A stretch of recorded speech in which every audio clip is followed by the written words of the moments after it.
अगर आपने बहुत ज्यादा डाटा स्टोर करना है एक ही वेरिएबल के अंदर, तो आप लिस्ट की फॉर्म में उसको स्टोर कर सकते हैं। वो हम देख लेते हैं कि कैसे करना है। सिंपली आपने एक कहने के सेट ऑफ एजेस लोगों की फाइंड करना है, तो हम यहाँ पे लिख लेते हैं एजेस। ये बन जाएगा वेरिएबल।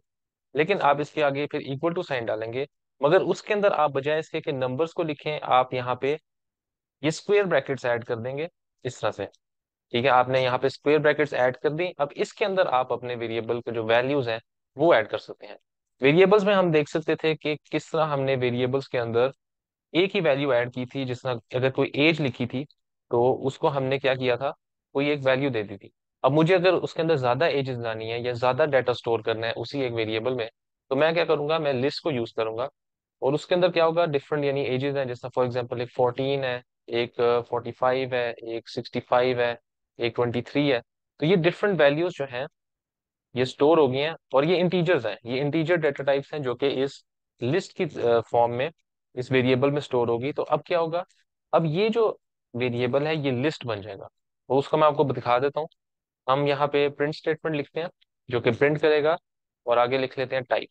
अब ये टाइप के अंदर हम एजेस जब मेंशन करेंगे तो ये बता देगा कि ये जो एजेस वेरिएबल है ये क्या है, ये क्या डेटा टाइप है इसकी। उसको आप रन करके देखें तो आप देख लेंगे कि ये आपको बता रहे हैं ये एक लिस्ट है।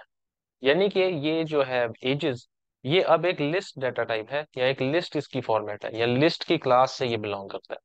तो उस तरह से हमें पता चल जाएगा कि ये एक लिस्ट है। और जैसे ही मैंने ये एज लिखा था और इसके अंदर एक ही वैल्यू डाली थी, तो अब यहाँ पे एज को मैं लिखूंगा और उसको रन करूंगा। यानी एज को देख लेते हैं कि उसकी क्या टाइप है। तो वो सिंपल एक इंटीजर है। अब नोट कर लें कि इधर भी इंटीजर्स हैं, मगर इधर एक इंटीजर है। लेकिन सिर्फ इस ब्रैकेट की वजह से, ये जो लिस्ट की ब्रैकेट्स हैं उसकी वजह से, ये जो पूरा वेरिएबल है ये अब एक लिस्ट बन गया है।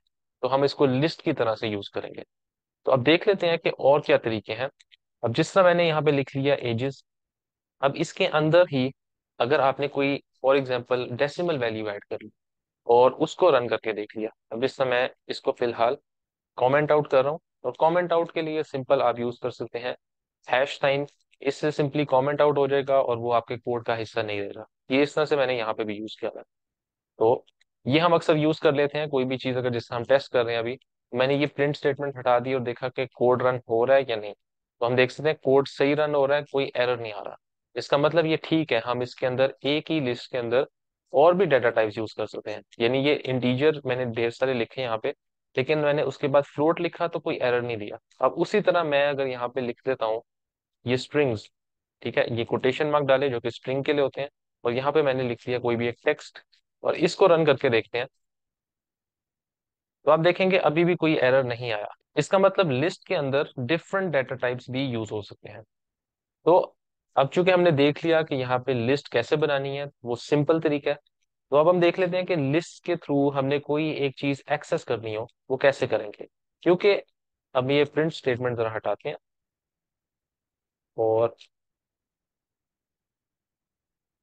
यहाँ पर एक प्रिंट स्टेटमेंट मैं दोबारा लिख रहा हूँ और इसी के अंदर एजेस लिख लेते हैं। पहले हम देख सकते थे कि जिस तरह मैं अगर सिंपल ये एज वाला वेरिएबल प्रिंट आउट करूं, तो यहाँ पे आउटपुट पे 50 आ रहा है जो ये वैल्यू है। लेकिन अगर हम लिस्ट को आउटपुट करना चाहेंगे तो देखते हैं कि वो कैसे शो होगी। तो मैंने ये एजेस यूज कर लिया यहाँ पे। तो आप देख लें कि वो पूरी की पूरी जो लिस्ट थी वो एज इज ही प्रिंट होगी। यानी ये जो पूरी लिस्ट थी ये एज इज ही यहाँ पे आउटपुट में आ गई। अब अगर मैंने कोई सिर्फ एक वैल्यू यहाँ से एक्सेस करनी है तो वो कैसे होगा। वो सिंपल है। अब आपने एक चीज का ध्यान रखना है कि इसके अंदर कॉन्सेप्ट ये होता है इंडेक्सिंग का। यानी कि कौन सी वैल्यू किस इंडेक्स पे मौजूद है। जब भी कोई लिस्ट होती है उसके अंदर वैल्यूज हैं, वो जिस तरह यहाँ पे देखें 14 है। अब ये पहली इंडेक्स पे है, फिर उसके बाद ये दूसरी इंडेक्स है, तीसरी इंडेक्स है। लेकिन प्रोग्रामिंग में ये होता है कि जो आपकी स्टार्टिंग इंडेक्स है वो जीरो से स्टार्ट होती है। यानी ये जीरो पे है, ये वन पे है, ये टू पे है, और ये थ्री पे है। उसी तरह से आगे सो फोर। तो उसको एक्सेस करने के लिए हमने क्या करना है, हमने जो अपनी प्रिंट स्टेटमेंट है या जब भी हम इस लिस्ट को यूज करना चाह रहे हैं, उसके अंदर हम यहाँ पे एजेस के साथ दोबारा वो जो स्क्वायर ब्रैकेट्स है उनको ऐड करेंगे, और उसके अंदर हम इंडेक्स का नंबर लिखेंगे। फॉर एग्जाम्पल ये 14 है जो कि इंडेक्स जीरो पे मौजूद है, या ये जिसमें 45 है ये इंडेक्स वन पे मौजूद है। तो मैं अगर यहाँ पे वन लिख लेता हूँ और इसको मैं रन करता हूँ कोड को, तो आप देखेंगे कि हमारे पास वैल्यू आएगी 45। इसका मतलब ये है कि 1 मैंने लिखा तो ये वैल्यू आई। इससे पता चलता है कि इंडेक्स 0 से स्टार्ट हो रही है। और यही कॉन्सेप्ट आपने ज़हन में रखना है जब भी आप ये लिस्ट को यूज कर रहे हो। खास तौर पे कोई आइटम कॉल करनी है तो उसके अंदर आपने 0 से इंडेक्स स्टार्ट करना है। तो इसमें टोटल कितनी आइटम्स है देख लेते हैं। यहाँ पे हमारे पास 1 2 3।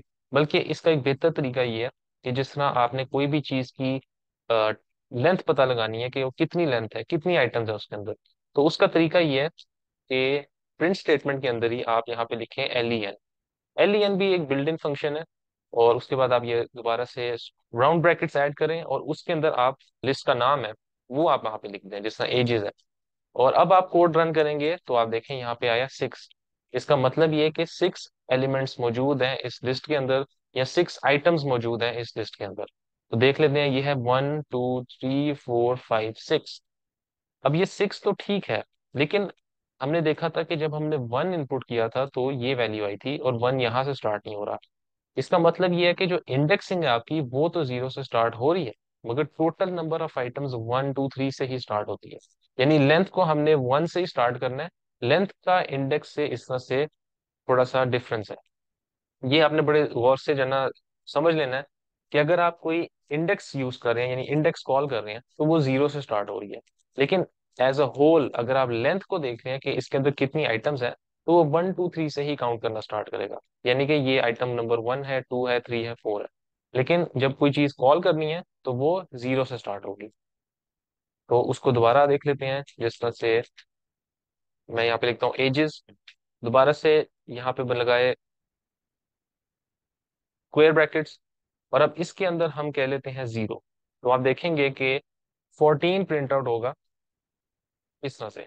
यहाँ पे 14 हमारे पास आ गया, क्यों? क्योंकि इसकी इंडेक्स पोजीशन 0 पे थी।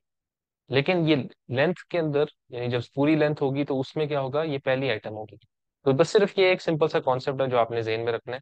और ये सारी लिस्ट के अंदर इसी तरह से ही होगा। अब मैं यहाँ पर लेकर लिख देता हूँ -1। तो अब क्या होगा? अब इसको रन करके देखते हैं कि -1 पे क्या आउटपुट आएगा। तो आप देख सकते हैं यहाँ पे टेक्स्ट आ रहा है जो कि बिल्कुल एंड पे है। यानी एंड वाली आइटम आप ये नहीं कि आप सिंपली यहां से करें 0 1 2 3 4 5। यानी अगर मैं जिस तरह यहाँ पे 5 लिखता हूँ तो भी मेरे पास टेक्स्ट ही आना चाहिए। ये देखें, यहाँ पे आ गया टेक्स्ट। इसका मतलब कि जो फिफ्थ इंडेक्स थी उस पे टेक्स्ट था। लेकिन अगर आप माइनस से जाएंगे, -1 करेंगे, तो वो पीछे से स्टार्ट होगा, लिस्ट के एंड से स्टार्ट होगा। और वो भी आपको यहाँ देखना है कि टेक्स्ट के फॉर्म में मौजूद है। तो ये एक बहुत अच्छा कहने के शॉर्टकट है।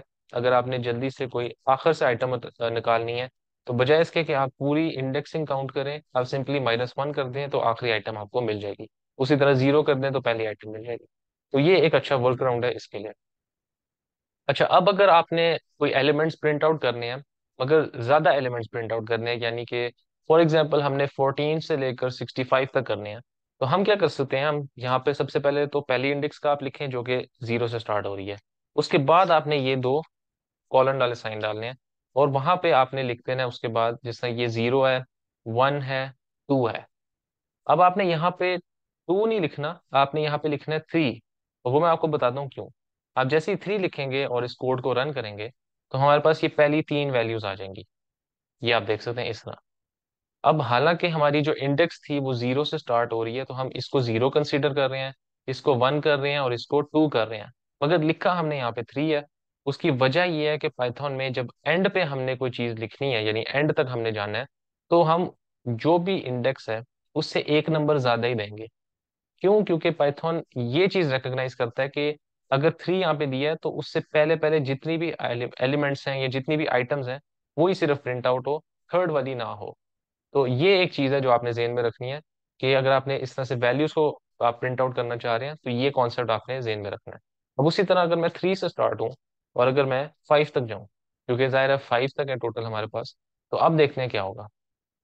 अब हमारे पास यहाँ पर आ गया 23 और 5.5। इसका मतलब ये जो फिफ्थ वाली थी, जो टेक्स्ट है जो हमारी फिफ्थ इंडेक्स पे मौजूद है, ये प्रिंट आउट नहीं हुआ और अगर उससे पहले पहले हो गया, तो अगर हम यहाँ पे 6 लिखेंगे तब हो सकता है हो। लेकिन उसकी जरूरत नहीं। अगर आपने सारी आखिर एलिमेंट्स प्रिंट आउट करनी है जो कि इंडेक्स नंबर 3 से बाद स्टार्ट होती हैं, तो आप उसको एम्प्टी रहने दें। यानी कि 3 और उसके बाद कॉलन डालें और उसके बाद कुछ ना लिखें। तो ये क्या करेगा, ये आपको थर्ड इंडेक्स से लेकर एंड तक ले जाएगा। यानी जो 23 है, जो हमारी थर्ड इंडेक्स है, 0 1 2 3, ये ये जो थर्ड इंडेक्स है, इससे लेकर एंड तक जितनी भी चीजें हैं वो सारी प्रिंट आउट कर देगा। और इसी को अगर आप रिवर्स कर लें, यानी यहाँ पर मैं 3 को रिमूव करके यहाँ पे 3 लिख दूं, यानी स्टार्टिंग में कोई नहीं लिखा, उसके बाद बस कॉलन डाल दिया और 3 लिखा यहाँ पे एंड पे, तो आपको पहली 3 वही चीजें मिल जाएंगी। यानी जो भी पहली 3 आइटम्स हैं, यानी थर्ड इंडेक्स से पहले पहले वाली, तो वो आपको यहाँ पे प्रिंट आउट हो जाएंगी। तो ये एक चीज है जो आपको हेल्प आउट करेगी डिफरेंट एलिमेंट्स को आउटपुट करने के लिए, या सिलेक्ट करने के लिए, या उसको यूज करने के लिए। इसी तरह अगर आप यहाँ पर सिर्फ ये कॉलम रहने दें, तो देखते हैं कि अब क्या होता है। तो अब दोबारा से वही सारी चीजें प्रिंट आउट हुई हैं, कोई चेंज नहीं हुआ। तो यानी आप चाहे ये लिखें या इसको एम्प्टी छोड़ें, कोई फर्क नहीं पड़ता, एक ही बात है। अच्छा, अब अगर आपने कोई भी चीज ऐड करनी हो अपनी लिस्ट के अंदर, तो वो आप सिंपली कर सकते हैं। जिस तरह यहाँ पे आपने लिखना है एजेस, जो कि उस लिस्ट का नाम है, और आपने कर देना डॉट अपेंड। ये उसका कीवर्ड है, आपने याद रखना है। और यहाँ पर कोई भी आपने चीज ऐड करनी है तो आप वहां पे लिख सकते हैं। जिस तरह फॉर एग्जांपल 50, अब हम 50 ऐड करना चाहते हैं और इस लिस्ट को ऐसे ही रहने देते हैं, यानी पूरी लिस्ट हमें प्रिंट करनी है, बस ये जो 50 है ये इसमें ऐड कर दो। तो उसको रन करके देखेंगे तो ये जो 50 होगा, आप देख सकते हैं ये एंड पे ऐड हो गया। तो ये एक अपेंड कीवर्ड है जो आप यूज कर सकते हैं कोई भी चीज लिस्ट में ऐड करने के लिए। फिर एक और कीवर्ड है जिसके थ्रू आप दो लिस्ट को ऐड कर सकते हैं, यानी कि जिस तरह मैंने यहाँ पे लिखा ages_2, यानी कि ये एजेस की दूसरी लिस्ट है। और यहाँ से जरा हम ये हटा देते हैं और यहाँ पर ले जाते हैं। जिस तरह मैंने यहाँ पर वैल्यू लिख दी 34, 56 और 12। तो अब मैं इसके अंदर यहाँ पर कीवर्ड लिख देता हूँ एक्सटेंड का, इस तरह से। और यहाँ पर मैं जो दूसरी लिस्ट है उसका नाम लिख देता हूँ जो कि ages2 है। यानी कि पहली लिस्ट के अंदर मैंने ये जो दूसरी लिस्ट है इसको ऐड करना है। तो उसका तरीका देख लेते हैं। इसको आप रन करें तो ये देख लें कि पहले हमारे पास लिस्ट में कितनी एलिमेंट्स थे, 23 तक थे यहाँ तक। लेकिन जैसे ही मैंने एक्सटेंड का कीवर्ड यूज किया और एज 2 लिखा, जो कि ये पूरी लिस्ट है, तो वो यहाँ पर ऐड होगी। तो इस तरह से आप दो लिस्ट को आपस में मर्ज करके एक लिस्ट को दूसरी लिस्ट में ऐड कर सकते हैं। अच्छा, उसके अलावा आपने अगर कोई चीज रिमूव करनी है, तो उसके लिए आप ages.pop लिख सकते हैं, जो पॉप है। इससे क्या होगा, इससे खाली यूज करने से जो आखिरी एलिमेंट है लिस्ट का, वो रिमूव हो जाएगा। तो आप देख सकते हैं कि एंड वाला रिमूव हो गया, ये जो 12 था यानी कि। अब इसको सिंपल करने के लिए मैं फिलहाल इस एक्सटेंड को रिमूव करता हूँ, या इसको कमेंट आउट कर लेता हूँ। तो आप देखेंगे कि हमारी जो एजेस वाली लिस्ट है जिसके अंदर 23 आखिर में था, वो यहाँ से निकल गया। तो पॉप का ये होता है कि वो आखिरी एलिमेंट को निकाल देगा। लेकिन अगर आपने कोई एक एलिमेंट, आपको पता है क्या मैंने इस ये वाला एलिमेंट निकालना है, जिसमें फॉर एग्जांपल ये 0 1 या 2 वाला एलिमेंट हमने निकालना है, तो यहाँ पर आप 2 लिख दें। तो अब ये क्या करेगा, ये वो जो इंडेक्स है 2, जो भी सेकंड पोजीशन यानी सेकंड इंडेक्स पे जो भी एलिमेंट है उसको यहाँ से रिमूव करेगा। ये आप देख सकते हैं 65 जो है वो यहाँ पे अब आउटपुट में नहीं। तो ये पॉप मेथड है जिसके थ्रू आप एक एलिमेंट लिस्ट से डिलीट कर सकते हैं। उसके अलावा भी एक कीवर्ड है जो कि है रिमूव, यानी कि आपने कोई एलिमेंट इस लिस्ट से रिमूव करना है, तो सिंपली उसका नाम लिख दें। जिस तरह 45 में लिख देता हूँ। अब यहाँ पे इंडेक्स नहीं यूज किया मैंने, ये जो नाम यानी जो भी एलिमेंट की वैल्यू थी वहां पे जो मेंशन थी वो मैंने लिखी, तो वो भी लिस्ट से आउट हो गई। तो ये रिमूव मेथड तब यूज कर सकते हैं जब आपके पास, आपको पता हो कि मैंने ये चीज वहां से रिमूव करनी है लिस्ट से, तो वो आप ये यूज कर सकते हैं। लेकिन अगर आपने इंडेक्स के थ्रू कोई चीज रिमूव करनी है तो उसके लिए आप पॉप मेथड यूज कर सकते हैं। उसके अलावा हमारे पास एक सॉर्ट मेथड है। अगर आप सॉर्ट यहाँ पे लिखेंगे तो इससे क्या होगा, आपकी लिस्ट की जो अरेंजमेंट है वो सीक्वेंस में आ जाएगी। इस तरह से कि वो जो 14 था वो तो चले स्टार्ट में ही था, लेकिन जो 23 एंड पे था वो अब स्टार्ट में आ रहा है, क्योंकि वो वैल्यू के हिसाब से चल रहा है, low value to high value. तो इस तरह से ये एक सॉर्ट हो गया।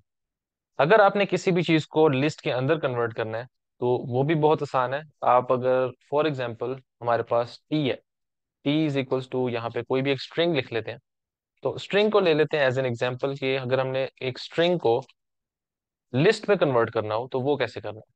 तो सिंपल है, आपने यहाँ पे जिस तरह मैंने वेरिएबल बनाया जिसके अंदर ये स्ट्रिंग टेक्स्ट के नाम से है, अब इसके लिए हम यूज कर सकते हैं कोई भी फॉर एग्जांपल मैं कह दूं कि मेक लिस्ट, ये मैंने बस लिस्ट का एक नाम बना रहा हूँ अपने से ही। तो ये हो गया मेक अ लिस्ट, और उसके अंदर मैं क्या करूंगा, लिस्ट यूज करूंगा जो कि एक कीवर्ड है। अब ये लिस्ट का कीवर्ड है, और इसके अंदर यहाँ पे ब्रैकेट डाली और इसके अंदर टी ऐड कर दिया। तो ये क्या करेगा, ये इस मेक अ लिस्ट को अब इसके अंदर ये जो टेक्स्ट है, ये जो स्ट्रिंग है, इसको लिस्ट की फॉर्म में कन्वर्ट करके हमें इसमें दे देगा। तो हम जरा इसको आउटपुट कर लेते हैं, मेक अ लिस्ट। अगर आप रन करेंगे तो अब आपको पता चलेगा कि ये जो टेक्स्ट है ये इस तरह से लिस्ट में कन्वर्ट हो चुका है। तो ये भी एक बहुत यूजफुल चीज है कि अगर आपने किसी भी स्ट्रिंग को खास तौर पे लिस्ट में कन्वर्ट करना है तो वो भी आप इस तरह से कर सकते हैं। इसके अलावा हम स्प्लिट भी कर सकते हैं। तो फॉर एग्जाम्पल हम यहाँ पर लिख लेते हैं स्प्लिट लिस्ट, और इसके अंदर हम कह लेते हैं कि जी हमने टी, जो कि हमारी लिस्ट का नाम है, उसके बाद आपने डॉट डाला और यहाँ पर लिख दिया स्प्लिट। तो ये आपने यूज कर लेना है, और इसको जैसे ही हम प्रिंट आउट करेंगे अपने आउटपुट में, यहाँ पे हम लिख लेते हैं प्रिंट स्प्लिट, उसके बाद लिस्ट जो भी इसका नाम है, स्प्लिट लिस्ट, और उसके बाद मैंने इसको रन किया। तो आप देखेंगे कि वही टेक्स्ट, तो हमारे पास ये टेक्स्ट आ गया, मगर फॉर एग्जाम्पल ये चूंकि एक ही वर्ड था तो ये तो वहां तक ही रहेगा। तो मैं यहाँ पे लिख लेता हूँ कि दिस इज ए टेक्स्ट। इसको रन करते हैं, तो आप देखेंगे कि ये जो पूरी स्ट्रिंग है इसको उसने लिस्ट के अंदर कन्वर्ट कर दिया है, यानी हर वर्ड को एक उसने कह लें कि एलिमेंट के तौर पे ले लिया। ये जो दिस है वो यहाँ पे पहला एलिमेंट आ गया, उसके बाद इज भी एक एलिमेंट हो गया, ए भी एक एलिमेंट हो गया, टेक्स्ट भी एक एलिमेंट हो गया। तो यहाँ पर अगर हम अब इसकी इंडेक्सिंग देख लेंगे कि फॉर एग्जांपल मैंने अब इसी के अंदर से ये जो इज है इसको यूज करना है, तो क्या करेंगे, उसी तरह दोबारा हम वो स्क्वायर ब्रैकेट्स यूज करेंगे और उसके अंदर लिख देंगे 1। तो ये आपको पहली इंडेक्स वाला एलिमेंट दे देगा। अब चूंकि ये स्प्लिट हो गया है तो हमारे पास ये देख लें इज आ रहा है। लेकिन अगर ये एक आम टेक्स्ट होता तो उसमें क्या होना था, यानी फॉर एग्जांपल हम इसको कहते हैं कि नहीं ये लिस्ट नहीं है, और मैं इसके अंदर टी लिख लेता हूँ जो कि ये स्ट्रिंग वेरिएबल है। अब ये जो टेक्स्ट है ये स्ट्रिंग फॉर्मेट में अवेलेबल है, यानी स्ट्रिंग फॉर्मेट में मौजूद है। अब अगर इसको हम इस तरह से लिखें कि ये जो टी है ये इसका ज़ाहिर है वेरिएबल का नेम है, वो मैंने लिख दिया उसी तरह जिसने लिस्ट का नाम लिखते हैं, लेकिन अब उसके अंदर मैंने इंडेक्स 1 कॉल की। तो अब देखेंगे कि क्या होगा, अब उसी तरह इज नहीं आएगा, आप देख लें कि एच आ रहा है। क्यों, क्योंकि जब कोई चीज स्ट्रिंग फॉर्मेट में होती है तो उसकी इंडेक्सिंग इस तरह से स्टार्ट होती है कि ये पहली इंडेक्स है, ये दूसरी है, यानी ये 0 1 2 3। तो हमने चूंकि 1 कॉल किया तो ये एच यहाँ पे आउटपुट में आ गया। तो इस तरह से जो हमारे पास स्ट्रिंग भी है वो भी हम इस तरह से देख सकते हैं, उसको भी हम इस तरह से प्रिंट आउट कर सकते हैं लिस्ट की तरह ही। यानी उसको हमने इस तरह से स्क्वायर ब्रैकेट यहाँ पे ऐड किए और उसके अंदर हमने उसकी इंडेक्स कॉल कर ली। अब उसी तरह अगर आप यहाँ पे 5 कर लें तो वो आपको फिफ्थ इंडेक्स वाला जो भी एलिमेंट होगा वो आउटपुट देगा। इवन ये जो यहाँ पे स्पेस है वो भी आपको आउटपुट दे सकता है, जिस तरह यहाँ पे 0 1 2 3 और 4 है। अब फोर्थ के ऊपर एक स्पेस है, तो देखते हैं कि क्या ये हमें स्पेस एक करके देगा आउटपुट या क्या करता है। तो आप देख लें कि ये जैसी आउटपुट आएगी, ये देखें ये स्पेस आ गई हमारे पास, कुछ लिखा नहीं आया, लेकिन यहाँ पे हम देख सकते हैं कि एक स्पेस है, क्योंकि ये जो यहाँ पे आउटपुट है ये थोड़ा नीचे हो गया। तो यहाँ पे हमें पता चल सकता है कि हाँ ये एक स्पेस उसने आउटपुट किया है, क्योंकि इस जगह पे एक स्पेस ही थी। तो इस तरह से इंडेक्स पोजीशन का आपको सेंस अगर क्रिएट हो जाए तो आपको पता चल जाएगा कि लिस्ट को यूज कैसे करना है। तो ये था सारा लिस्ट के बारे में।